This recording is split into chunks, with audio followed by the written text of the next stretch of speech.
Hi, everybody. Do you know who this is? It's Mrs. Jordan. Hi, I miss you all very much.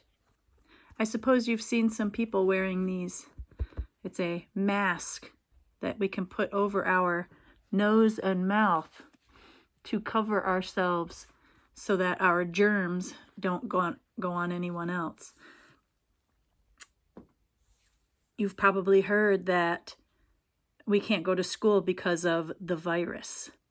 It's called COVID-19 or the coronavirus. A virus is a germ. Another thing I want to show you right now is this is a microscope. A microscope is a tool that they use to look at things that are really, really tiny.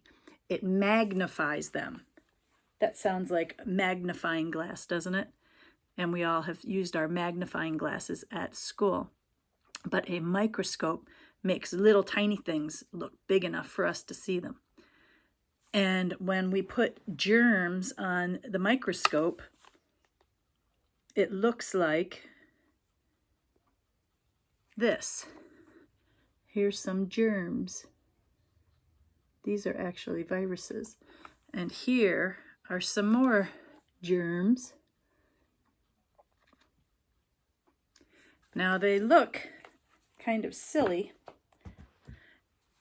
They kind of look like bugs. And people will say that when someone has a virus, they have a bug. I'm going to be reading you a story called Iris Has a Virus. And Iris is a little girl's name. And in the story, she gets sick. Now, I hope everybody here is feeling healthy. I have some words that we're going to talk about before I read it. And one of these words is absent. We've talked about that at school. Absent is when somebody's not at school. They're absent.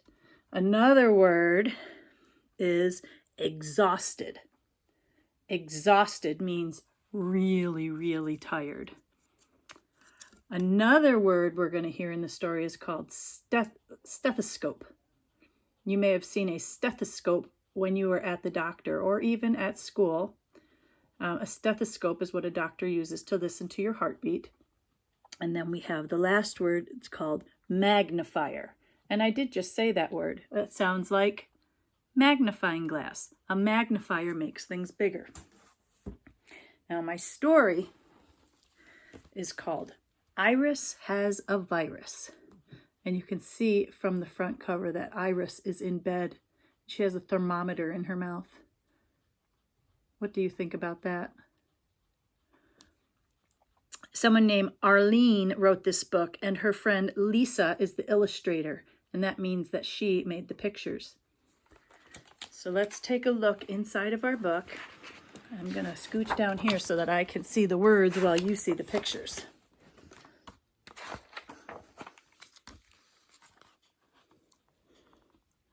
Iris's best friends in class were absent. Jake was out, and so was Sam, Ellie too, along with Pam.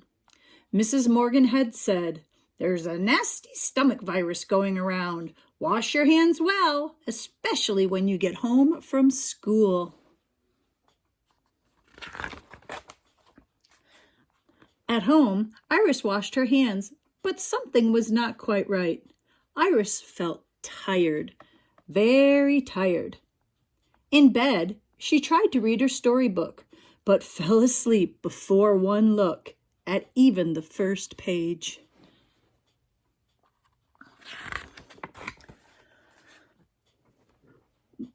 The next morning, Iris didn't feel well at all. "What's wrong?" asked her twin brother Doug. "Remember last night when I didn't feel right? Well, today I'm worse," Iris said sadly. "How are we supposed to go to Grandpa's party this Saturday?" "I guess that you care, but it's just not fair that you get sick when we're supposed to have fun," said Doug. A large tear ran down Iris's cheek.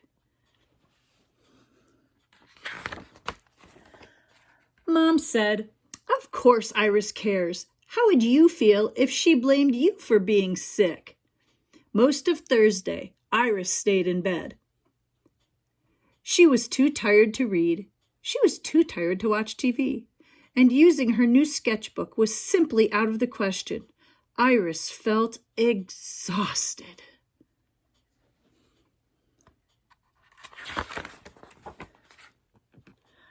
On Friday, while Doug went to school, Iris stayed home still sick. Her head was hot. She threw up a lot. In a pot. Mom said to Iris, "Let's see Dr. Sally. We'll go in the car. It's not very far." In the doctor's office, Mom and Iris waited their turn.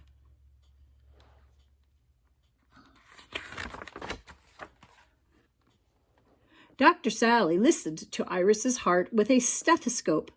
Then she looked in her mouth. "Ah," Iris said. Her throat wasn't red. Dr. Sally pressed Iris's tummy and looked in her ears. "You're looking sad. It's not so bad. I think you're okay, except for a virus. A nasty bug that's on its way out," she said.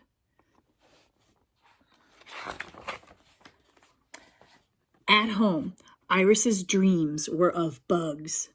Bugs with spots, bugs on cots, bugs like ants, bugs with pants, bugs on a train, bugs in the rain, bugs that could walk, bugs that could talk, red bugs, blue ones, white ones too, bugs that could drink, bugs that could chew.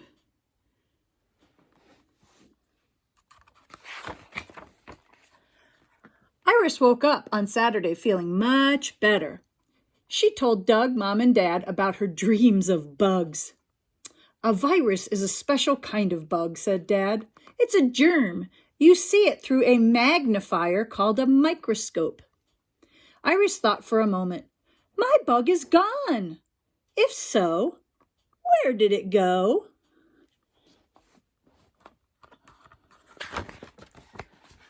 Iris felt well enough to go to Grandpa's party. They got in the car and didn't go far when Doug got awfully quiet. "I don't feel well," he said. "Will you feel my head?" Dad stopped the car and felt Doug's head.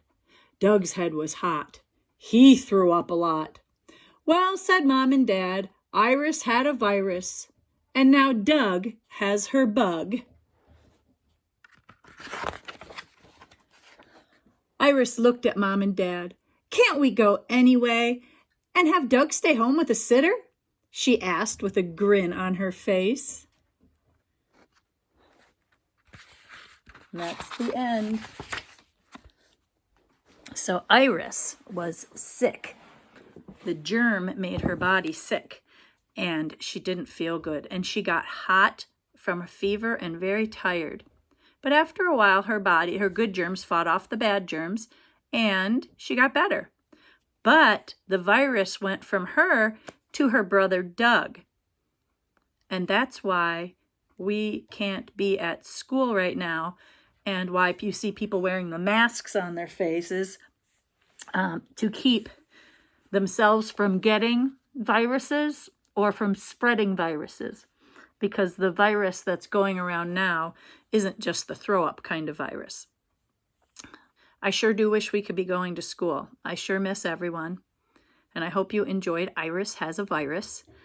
And I'm going to say goodbye for now, but I'll be seeing you again. Bye-bye, everybody. I miss you.